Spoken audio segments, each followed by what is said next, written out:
Sonder, a word used to describe the profound feeling of realizing every stranger around you has a life as complex and important as your own. It's also the name of the town I grew up in. Sonder lies on the eastern coast of the UK, on the north side of England. If you reach Scotland, you've gone too far, but if you're in Scarborough, you haven't gone far enough. It sits somewhere between there. Now, I don't think anyone could be more specific. You see, you couldn't find it on any map. It wouldn't matter if it was printed or digital, new or old, color-coded or satellite imagery. There is no sign of this town existing at all. If you pay enough attention online, you'll find the odd few people mentioning the place, like this that you're reading right now. Like a whisper passing by in a busy place. You only know if it's there if you're looking at it. Yet to a vast majority of the world, Sonder is just a word. I was born there and raised within its confines. I moved away at 15, about 10 years ago. It was a peaceful seaside village, the type where everyone knows each other, the type where when someone hosts a get-together, all residents are invited. It was a close-knit community. I still remember it with mostly fond memories. The waves lapping onto the sand all through the night, the cobbled streets scorching your bare feet as you walked back from the beach on the summer days, the dark woods that overlooked the town from High Hill. High Hill is what we called the hill that stood next to Sonder. It blocked any chance of view to other towns or cities. We resided in a valley at the edge of the sea, and whilst we liked it there, it felt very secluded. The town had a few small businesses. My favorite was Uncle Pete's Pizza. Everyone called him Uncle Pete, although he wasn't actually somebody's uncle. But his pizza place was perfectly between our home and my mom's pub. Every Friday she would pick up pizza on the way home. Absolutely no exceptions. Me and my older brother, Jacob, were always excited for this. I still remember it with mostly fond memories. The waves lapping onto the sand all through the night, the cobbled streets scorching your bare feet as you walked back from the beach on the summer days, the dark woods that overlooked the town from High Hill. High Hill is what we called the hill that stood next to Sonder. It blocked any chance of view to other towns or cities. We resided in a valley at the edge of the sea, and whilst we liked it there, it felt very secluded. The town had a few small businesses. My favorite was Uncle Pete's Pizza. Everyone called him Uncle Pete, although he wasn't actually somebody's uncle. But his pizza place was perfectly between our home and my mom's pub. Every Friday she would pick up pizza on the way home. Absolutely no exceptions. Me and my older brother, Jacob, were always excited for this. Much of the town had been there for generations, the population naturally getting smaller as more and more of us became family.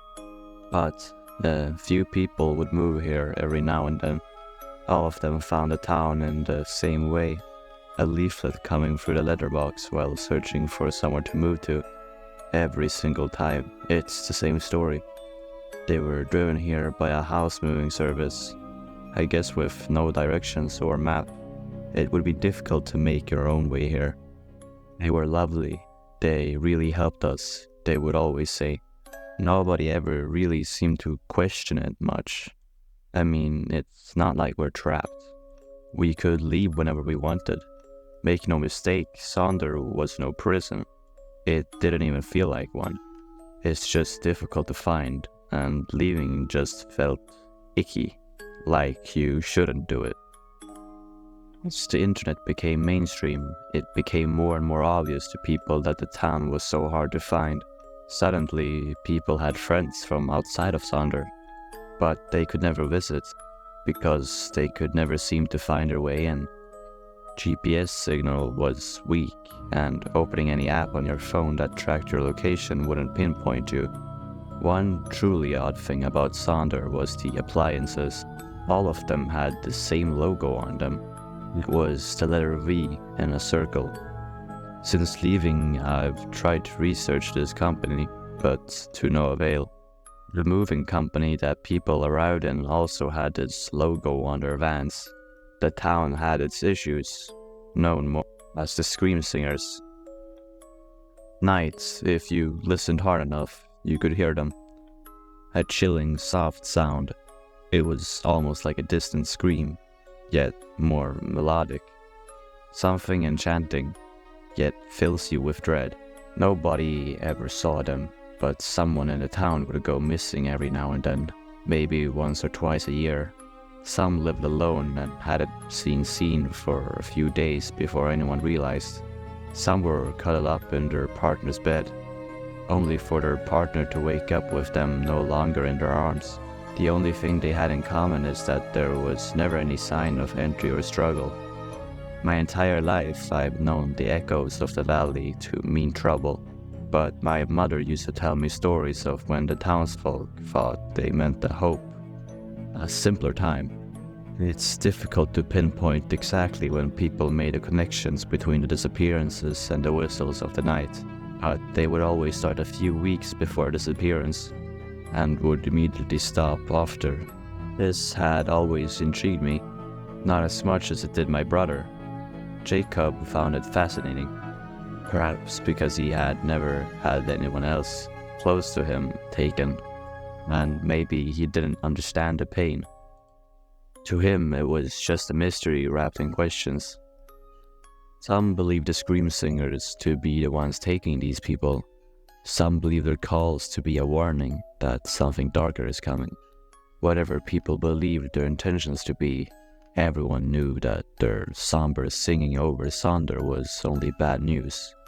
My fond memories of this town became clouded when the trauma of my final few days there enters my mind again. Years of therapy have helped me to cope, but I feel like talking about it publicly is the final that may bring me peace. As far as I know, I'm the only person that have seen a Scream Singer, or at least the only living person. It was the summer solstice, longest day of the year, the 21st of June. Sonder has always held a small festival on this day. It dated back almost a century at the time, being the 97th consecutive solstice celebration. The festival took place not during those long sunlight hours, but as the sun began to set and the longest day ceased, at about 9:30 p.m. But the town of Sonder felt more melancholic, especially for the festives that were going on. The Scream Singers had started their wails again about 3 weeks prior, getting louder and louder each passing night. Sure enough, about an hour after the festival began, you could faintly hear the noises again, piercing through the sweeter melodies of the festival and the chatter of the crowds. People tried their best to ignore it and continue the celebrations, but every time the wind blew in just a particular way to make the noises more prominent, you could see the look on everyone's faces, the unspoken, silent fear washing through the crowds like a wave. My mom's pub, really our family pub, was right at the festival. As such, the doors were wide open and people kept coming in and out. It was always one of the busiest nights of the year. Me and Jacob were sat drinking red wine. He was 17 and had a proper glass, but I still had half lemonade in mine. But it was the only night of the year that I was allowed to drink alcohol, so I wasn't complaining. The festival was still going strong when Jacob had the idea to go a little out of town and get a better listen to the Scream Singers. I myself was hesitant, but I was always up for an adventure, so half reluctantly I agreed. We got a few streets away before the howling became louder than the music. We were stood in a perfect mix of unknown to one side and enjoyment to the other. We shouldn't have kept going, but we did. We reached the final building before the cobbled streets turned to grass and mud, and didn't stop there. Without saying a word to each other, it was like we knew what we wanted to do. We wanted to be the first people that had seen the Scream Singers, the first to understand them. We didn't know that only one of us would catch a glimpse. High Hill was steep, but not too steep. You didn't need your hands to climb it. It just took a lot of energy. Every now and then we looked back at Sander. You would almost think it was a ghost town from how dark it looked. If not for the bright festival right in the center, the only clue of any life all packed together.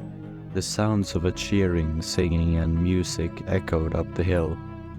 All the while the sounds of ghostly wails echoed down, a battle between good and evil. Not seen, but only heard. As we reached the darker woods, we looked at each other. I felt like we hadn't spoken in ages, so I broke that. Are we really doing this? Jacob nodded. I knew he would.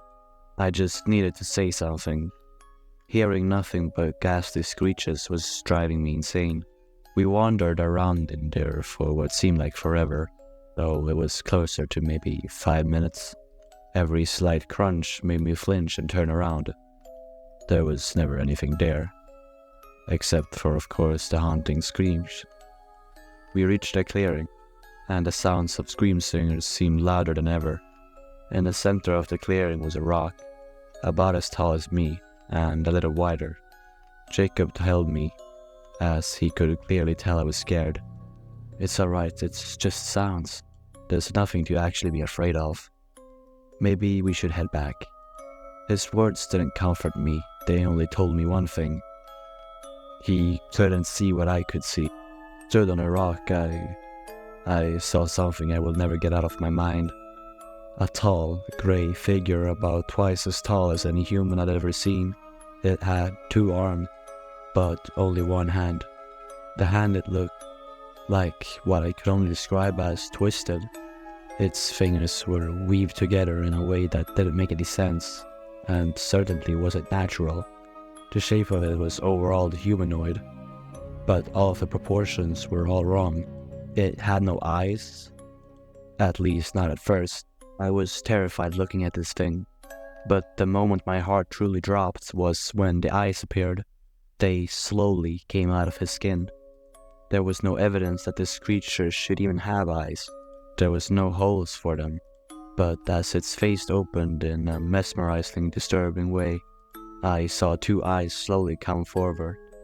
The face closed again, with the eyes looking right at us.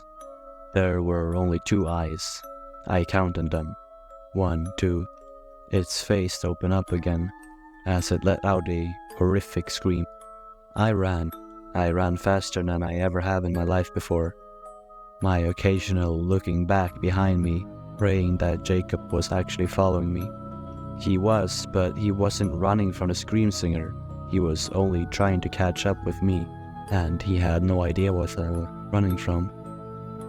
We ran all the way down the high hill, nearly tripping over. Running down a steep hill is difficult at the best of times. As we got back onto the cobbled streets, I turned around and looked up the woods, and there was no sign of anything chasing us. But the screams were still so loud, even down here. By this point, Jacob had caught up to me. He was now right beside me. He kept asking me why I was running, but I was too shocked to answer him. We ran another street, and he reached out to hold me. I stopped running and let him hug me. He told me that whatever I saw, it was going to be okay, and that we were safe. I closed my eyes with tears streaming down my face. I opened my mouth and began to explain what I saw, getting words out even between choking on my tears. It was this grey thing on the rock. You could see the rock, right? Well, on top. I realized the howling had stopped. I opened my eyes, and Jacob wasn't there. I was standing in the middle of the street with my arms out, hugging nobody. I looked to my right and could see the festival. I felt empty and confused. I walked through the crowd, tears still streaming down my face. I found my mother at the bar, and she asked me where I had been and if she would talk to Jacob. I told her everything, and she closed up for the night. We both knew that the scream singers had claimed their next victim. She wasn't angry at me. She held me tight, and neither of us spoke a word. We just wept and wept until we were too tired and empty to weep anymore. The next day was Friday. I hadn't gotten any sleep. My mom was packing boxes. She told me that we were leaving the same day. Within an hour we were in our car, driving far away from home. It was the first Friday ever that I didn't go to Uncle Pete's Pizza. As we drove further away from the sea, and I saw us outside of the small town for the first time, I already knew that leaving our life behind would not fix anything. Sonder is still out there. I hope somebody can find it at least. Well, that's the end of this story. Thank you for listening. Please feel free to comment about any mistakes that I made, and don't forget to like and subscribe to my channel. I'll see you again tomorrow for another story.